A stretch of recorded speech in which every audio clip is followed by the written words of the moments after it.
घटना जेव्हा घडली तेव्हा अजितदादा कार्यकर्त्यांच्या इलेक्शनसाठी घाईघाईली विमानाली निघाले आणि दुर्दैवी ही घटना घडली। म्हणजे हे कार्यकर्त्यांचं इलेक्शन आहे। आज प्रचाराचा शेवटचा दिवस, जिल्हा परिषदचा 12 जिल्ह्यांमध्ये या निवडणुका त्या ठिकाणी लागलेल्या आहेत। त्यामुळे मला असं वाटतं की अजितदादा जो विचार पुढे घेऊन जात होते त्या विचाराला पाठिंबा हा नागरिकांनी द्यावा अशी विनंती त्यांना त्या ठिकाणी करतो।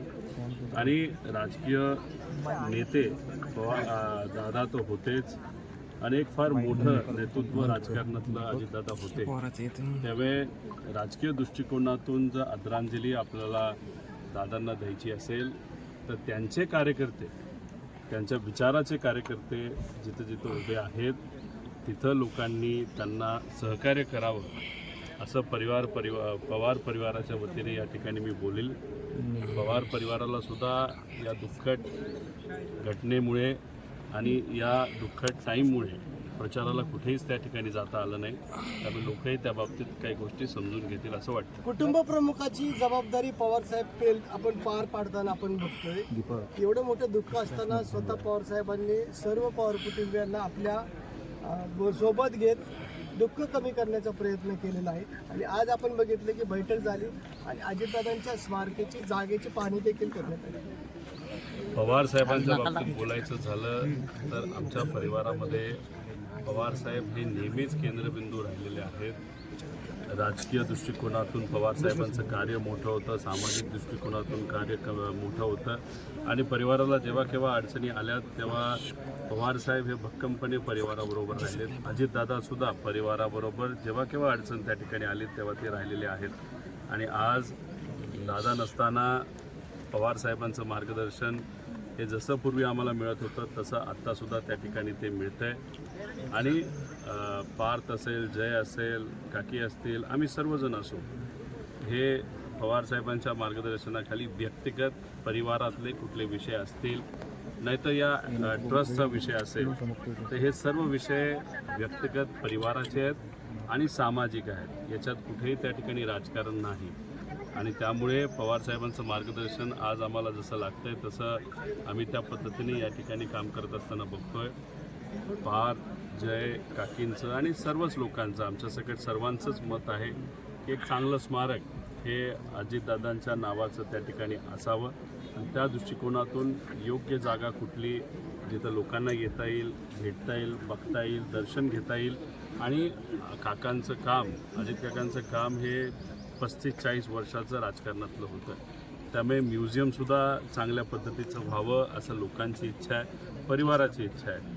मग ते बारामती शहरामध्ये असावं का दुसरीकडे कुठं असावं या बाबतीतल्या सगळ्या चर्चा त्या ठिकाणी झालेल्या आहेत। पुढच्या काही दिवसात योग्य असा निर्णय परिवाराकडनं आणि या ज्या संस्था आहेत ज्या सामाजिक क्षेत्रामध्ये काम करतात या संस्थेचे जे सर्व प्रमुख आणि ट्रस्ट आहेत त्यांच्याकडनं पुढच्या काही दिवसांमध्ये घोषणा होईल असं वाटतं। दादा, विलीनीकरणाच्या संदर्भात पवार साहेबांनी स्पष्ट सांगितलं की अजितदादांनी जयंत पाटील यांच्यामध्ये वारंवार बैठका झाल्या, सगळ्या दोघांनी नेत्यांना माहीत होतं। परंतु आपण बघितलंय की अजितदादा गटाचे काही लोकांनी युटर्न घेतला आणि त्यांनी ही युती नको आणि अशी चर्चाच झाली नाही असं त्या ठिकाणी स्पष्टीकरण दिलेलं आहे। खरं तर गेल्या काही दिवसांमध्ये 28 तारखेपासून परिवारामध्ये राजकीय कुठलीही चर्चा तिथं झालेली नाही।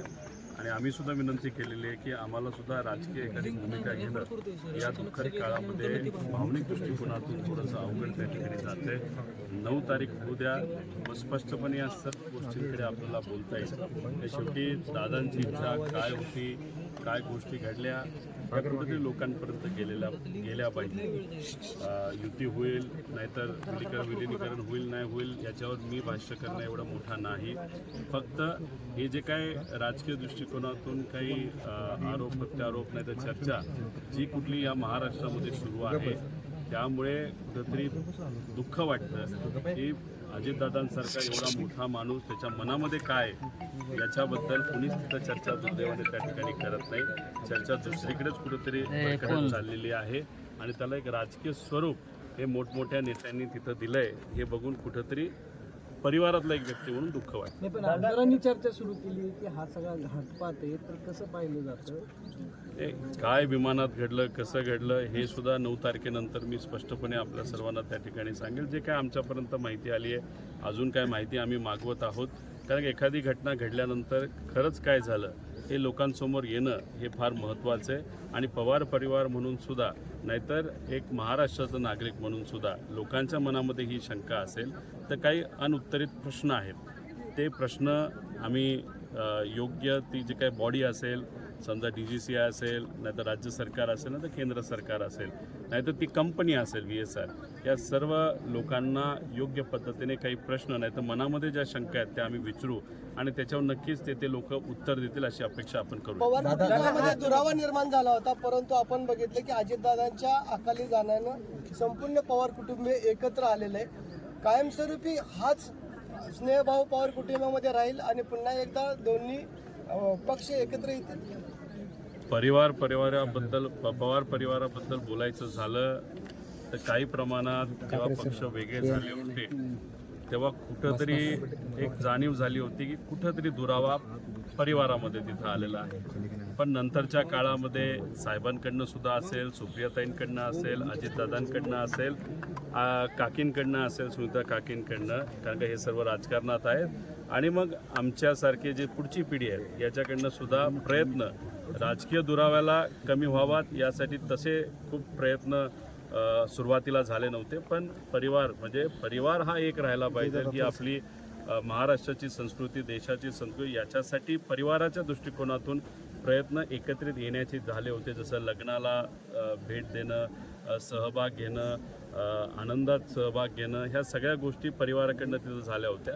राजकीय दृष्टिकोनातून काय घडलं, कसं घडलं हे 9 तारखेनंतर आपल्या सर्वांसोबत आम्ही नक्कीच.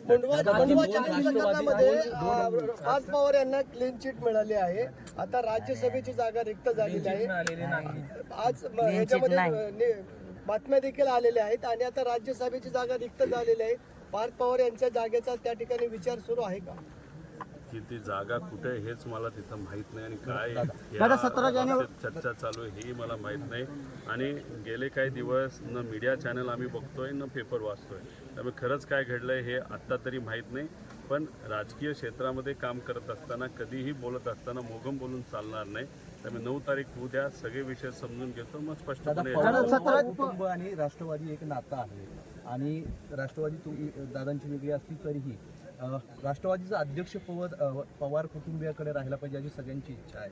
तुम्हाला काय वाटतंय की राष्ट्रीय अध्यक्ष सुनेत्र पवारच अशी मागणी देखील 30 आमदारांनी केली आहे. तुम्ही समजून घ्या की उपमुख्यमंत्री पद सुद्धा आणि त्या राष्ट्रवादीचे मुख्य पदचे देशाचे प्रमुख हे पवार परिवाराकडेच आणि सुनित्रा काकींकडेच राहावं अशी आमची सुद्धा त्या ठिकाणी इच्छा आहे. फक्त या गोष्टी आम्हाला या दुःखद काळामध्ये बोलता येत नाही, एवढंच त्यातलं त्या ठिकाणी फरक. आणि लोकप्रतिनिधी हे आमदार असतात. आमदार लोकांच्या आशीर्वादाने, मतातून त्या ठिकाणी निवडून येत असतात. त्यांनी ती इच्छा त्यांच्या पक्षामध्ये व्यक्त केली असेल तर 30 हा आकडा मेजॉरिटीचा आकडा आहे. आणि त्याच्याचबरोबर त्यांचे जे सर्व पदाधिकारी आहेत, जे मला कळालेलं आहे, ज्याच्यात विविध सेलचे अध्यक्ष असतील, त्यांनीसुद्धा सुनित्रा काकींचंच नाव पुढं केलं असेल. त्यामुळे कुणी किती काय प्रयत्न केले तरी आमदारांचं म्हणणं, परिवाराचं म्हणणं, पदाधिकाऱ्यांचं म्हणणं आणि लोकांचं, महाराष्ट्रात तमाम लोकांचं म्हणणं हे कुणीही डावलणार नाही. त्यामुळे आम्हाला सुद्धा वाटतंय की काकीच तिथं त्या पक्षातले प्रमुख राहतील. रोहित शेट्टी के घर पे 4 राउंड फायरिंग हुई थी, लेकिन उपमुख्यमंत्री शपथ घेतली काकींनी, त्यानंतर तुमचं काही बोलणं झालं त्यांच्याशी किंवा एक कुटुंबीय म्हणून तुम्ही काय बोलले, ट्विट केलं? नाही, आज मी जे काही ट्विट केलं त्याच्याबद्दल थोड्या वेळापूर्वी मी बोललोच, त्याचं मी वक्तव्यसुद्धा केलं. अजितदादा कार्यकर्त्यांच्या प्रचारासाठी विमानाने येत असताना दुर्दैवी ही घटना घडली. अजितदादांसाठी कार्यकर्ते फार महत्त्वाचे होते. तुम्ही बघितलं असेल पिंपरी चिंचवडमध्ये सुद्धा त्यांनी फार मनापासून कार्यकर्त्यांसाठी प्रचार केला होता. आज जिल्हा परिषदचा प्रचाराचा शेवटचा दिवस आहे. त्यामुळे दादा ज्यांच्यासाठी झटत होते, ज्या विचारासाठी झटत होते, त्या विचाराला पाठिंबा मतदार बंधू आणि भगिनींनी द्यावा अशी इच्छा या ठिकाणी मी व्यक्त करतो आणि त्याची श्रद्धांजली म्हणजे अजितदादा एक फार मोठे राजकीय नेते असल्यामुळे राजकीय दृष्टिकोनातून बोलायचं झालं आणि राजकीय दृष्टिकोनातून आदरांजली श्रद्धांजली द्यायचं झालं तर हीच ती वेळ असं या ठिकाणी मी सांगतो. दादा खरं तर विलिनीकरणाचं स्टेटस काय आता सध्या? या बाबतीत कुठंच काही चर्चा झालेली नाही आणि शेवटी परिवार म्हणून चर्चा होणं पण तितकंच महत्त्वाचं आहे. राजकीय दृष्टिकोनातून त्यांच्या पक्षामध्ये जे प्रमुख आहेत ते प्रमुख त्यांच्या लेवलला त्यांचे जे कुठले प्रयत्न असतील ते तिथं करत असतील नसतील हे मला तरी सांगता येणार नाही. पण मला असं वाटतं की एकदा 9 तारीख होऊ द्या, मग परिवारामध्ये सुद्धा आम्ही एकदा चर्चा करून बघू. पण आतापर्यंत चर्चा झालेली नाही. दादा खरं तर पुढच्या समोरच्या पक्षातल्या नेत्यांच्या बोलण्यावरून तरी वाटत नाही की विलिनीकरणाचा मुद्दा ते बोलतात, कारण प्रत्येक जण त्याला बगल देतोय. यावरून तुम्ही काय अर्थ काढाल? याला जोडून तुम्हाला वाटतं व्हावं विलिनीकरण? हे बघा 13 दिवस होऊ द्या. 9 तारीख ही फार महत्त्वाची आहे आणि त्यानंतर मग स्वतः सुनित्रा काकी बोलतीलच ना. काय शेवटी सुनित्रा काकी या उपमुख्यमंत्री झालेल्या आहेत अजितदादांच्या जागेवर आणि त्या काळची ती वेळ असल्यामुळे त्यांना सर्व आमदारांनी सर्व लोकांनी आम्ही सुद्धा तिथं पाठिंबा दिलेला आहे. त्यामुळे काकी जेव्हा बोलतील त्यानंतरच याच्यावर आपल्याला खूप जास्त स्पष्टपणे बोलतो. तुम्ही सातत्यानं सांगता आहात की 9 तारखेनंतर बोलूया. तुमची पत्रकार परिषद नेमकी कुठं होणार आहे त्या संदर्भात सांगा, कारण अनेकांना त्या संदर्भात जाणून घ्यायचं. नाही, जेव्हा केव्हा काय असेल तेव्हा अजून घरच्यांची परवानगी त्या बाबतीतली मी घेतलेली नाही. मी नेहमी तुम्ही बघितलेलं आहे फार स्पष्टपणे तिथं बोलतो, जे वाटतं ते बोलतो आणि तेच बोलण्यासाठी माझी सुद्धा इच्छा आहे की 13 दिवस झाल्यानंतर म्हणजे 9 तारखेनंतर झाली, परवानगी मिळाली, घरच्यांनी ओके सांगितलं, पार्टीचे पण काही मुद्दे असल्यामुळे त्यांनी ओके सांगितलं, ती मुंबईत होईल असं मला वाटतं.